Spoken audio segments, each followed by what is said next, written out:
भारत के इतिहास में बहुत से महान योद्धा रहे हैं जिन्होंने अपने बल और अपनी बुद्धि से अपने साम्राज्य को खूब बड़ा किया। वैसे ही एक योद्धा की कहानी मैं आज आपके लिए लेकर आया हूँ जिसके बारे में शायद आप नहीं जानते होंगे। मैं बात कर रहा हूँ हरियंका डायनेस्टी के राजा अजातशत्रु की, जिन्होंने अपने जीवन में कोई भी जंग नहीं हारी और माना जाता है लगातार 36 लड़ाइयां जीती। ये कहानी दोस्तों 1700 साल पुराने भारत की है, जब यहाँ पर एक भी मुस्लिम साम्राज्य नहीं था। जब आज की श्रीलंका से लेकर अफगानिस्तान से भी आगे तक सिर्फ भारत की जमीन थी। कहानी में आगे बढ़ने से पहले मैं आपको उस समय के भारत के बारे में कुछ बताना चाहता हूँ। प्राचीन भारत में थे दोस्तों 16 महाजनपद यानी 16 राज्य, जिनका पूरे भारत पर राज था। इन 16 राज्यों में थे 16 राजा और ये 16 राज्य कुछ इस प्रकार थे: अग्न, असाक, अवंती, छेदी, गंधारा, काशी, कंभोजा, कोसाला, कुरु, मगध, माला, मच्छ, पंचाला, सुरासेना, वृजी और वात्स। ये 16 राज्य अपने आप में ही 16 अलग अलग देश थे। एक राज्य दूसरे राज्य पर जंग करके उसे जीतने की कोशिश करता था। इन्हीं 16 महाजनपदों में से एक था मगध, जहाँ पर हरियंका डायनेस्टी का राज था और उसी के राजा थे अजातशत्रु, जिनकी कहानी आपको अभी सुनाई जाएगी। अजातशत्रु बहुत ही तेज तर्रार किस्म के योद्धा थे। उन्हें किसी भी चीज का भय नहीं था। वो हमेशा जंग के लिए तैयार रहते थे, मानो उनका जन्म सिर्फ युद्ध लड़ने के लिए हुआ है और उसे जीतने के लिए। अजातशत्रु ने मानो विजय और विस्तार की नीति को घोल के पी लिया था। उनका बस एक ही उद्देश्य था, कॉन्क्वेस्ट एंड एक्सपेंशन, यानी युद्ध लड़ो, सामने वाले को पराजित करो, उसके राज्य को अपने राज्य में मिलाओ और आगे बढ़ते रहो। अजातशत्रु के पिता थे बिंबिसारा, जिन्होंने हरियंका डायनेस्टी की शुरुआत करी थी। अजातशत्रु ने अपने पड़ोसी राज्य कोशाला में युद्ध लड़के उधर भी विजय हासिल करी और उसे अपने साथ जोड़ लिया। एक बार अजातशत्रु की उसके भाइयों के साथ लड़ाई हो गई और वो काशी चले गए थे, अजातशत्रु के पिता के ससुराल।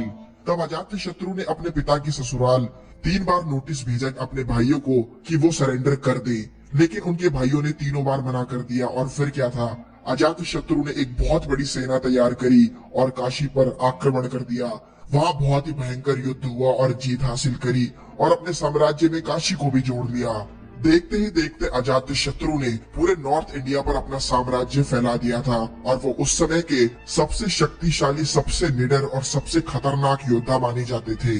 अजातशत्रु ने युद्ध में इस्तेमाल होने वाले 2 बहुत ही महत्वपूर्ण और खतरनाक हथियारों का आविष्कार किया था, जो कि थे रथमशाला, साइड चैरियट, यानी एक ऐसा रथ जिसमें 2 घोड़ों का इस्तेमाल होता है बजाय एक के। रथमशाला साइज में बड़ा था और तेज भी, और इसके जो चक्र थे उनमें तलवार लगी हुई थी। और दूसरा हथियार था महाशिला कंठ का engine for ejecting big stones. जैसा कि आप इस तस्वीर में देख सकते हैं कि ये एक ऑटोमेटेड वेपन है जिसकी मदद से भारी भरकम पत्थरों को दुश्मनों के ऊपर फेंका जा सकता है। और सोच कर देखिए दोस्तों, आज से 1700 साल पहले इतना बड़ा आविष्कार करना बहुत बड़ी बात थी, जिसे अजातशत्रु ने अंजाम दिया। ऐसा कहा जाता है कि अजातशत्रु ने अपने पिता बिंबिसारा को कैद कर दिया था और कुछ ऐसा कहते हैं कि उसने अपने पिता को मौत के घाट उतार दिया था। दोस्तों, मैं आपको बताना चाहता हूँ कि अजातशत्रु की कहानी 2 ग्रंथों से निकलकर आती है, एक जैन धर्म के पौराणिक लेख से और दूसरी बौद्ध धर्म के पौराणिक लेखों से। बौद्ध धर्म में ये माना जाता है कि अजातशत्रु ने अपने पिता को मार दिया था, लेकिन जैन धर्म के अकॉर्डिंग अजातशत्रु ने अपने पिता को मारा नहीं था, बस कैद किया था। लेकिन ये बात तो तय थी कि अजातशत्रु ने अपने पिता बिंबिसार को कैद जरूर किया था, क्योंकि इसका जिक्र बहुत सी जगहों पर किया गया है।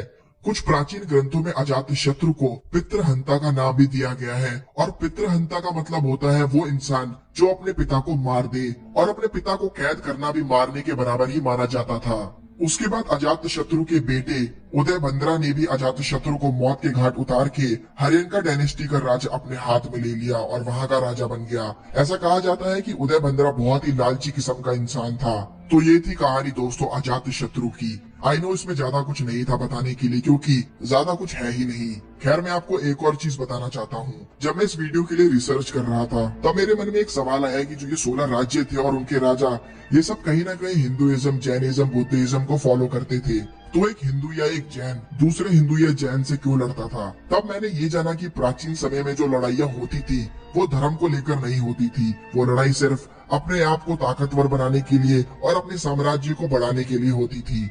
प्राचीन समय में जब एक राजा किसी भी राज्य पर जीत हासिल कर लेता था, उस राज्य के लोग किसी और धर्म को मानते थे तो उनका सम्मान किया जाता था। राजा उस धर्म का सम्मान करता था, उस धर्म से अच्छी चीजों को अपनाता था। तब ये नहीं था कि मैं हिंदू हूँ या जैन हूँ और तुम जैन या हिंदू हो तो तुम्हें अपना धर्म छोड़कर हमारे धर्म में आना होगा। तब बस एक ही पॉलिसी थी, अगर हमारे राज्य में रहना है तो युद्ध के दौरान हमारा साथ देना होगा, भले तुम किसी भी धर्म को फॉलो करते हो। लेकिन वही दूसरी तरफ दोस्तों, सैकड़ों साल बाद जब मुगल इन्वेडर्स भारत में आए तब उनका कॉन्सेप्ट एकदम अलग था। वो धर्म परिवर्तन पर जोर देते थे, दूसरे धर्म को खत्म करना और अपने धर्म को बढ़ावा देना उनकी पॉलिसी थी, जो कि एक बहुत बड़ा डिफरेंस है प्राचीन भारत के योद्धाओं में और मुगल साम्राज्य के योद्धाओं में। तो दोस्तों, आज की वीडियो के लिए बस इतना ही। अगर ये वीडियो अच्छा लगा तो इसे लाइक करें, शेयर करें और पहली बार चैनल पर आए हैं और इसी तरह की वीडियो देखना चाहते हैं तो चैनल को सब्सक्राइब जरूर करें। अगर आप चाहते हैं मैं किसी योद्धा पर वीडियो बनाऊं तो नीचे कमेंट में जरूर बताएं, और अगर किसी और टॉपिक पर वीडियो बनाऊं तो वो भी बताएं। नीचे कमेंट जरूर करें कि आप क्या सोचते हैं इस वीडियो के बारे में। तो दोस्तों, अब मैं मिलता हूँ अपनी अगली वीडियो में, तब तक के लिए goodbye and take care.